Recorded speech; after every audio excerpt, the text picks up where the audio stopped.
We need to remind the world that marriage isn't just a natural legal institution. It's the original natural institution, but it was elevated to the status of sacrament.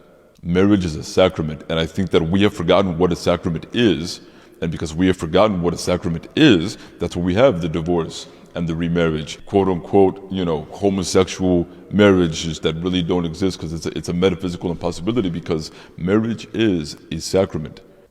You know, brother, when I do pre-marriage counseling with Yes. couples, which, let me just say, that's very important. Yes. Priests must invest in communicating the mind of the church to those who are going to enter into that state. Right.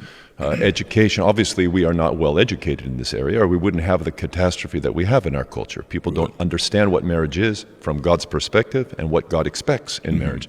Pre-marriage counseling is a must. When I go through the process, I have 5 sessions with couples. I remind them that they're going to contract this beautiful union in my presence, with sponsors, in front of the congregation, Right. in the face of God. Right. Many people think, if it doesn't work out, they're just going to run down to the courthouse and some black-robed judge or judge's assistant is going to say, "Oh, okay, no problem, you're Sign the divorced." certificate And then you're just going to get married Doesn't again. work like that. What's going to happen? I remind them, if you try that, well, number one is you can't dissolve it that way, because that's not how it was fashioned. Right. It got fashioned here, Right. with God, a priest, sponsors, and the congregation. You want to deal with it, you got to deal with us. Right. Period. Right.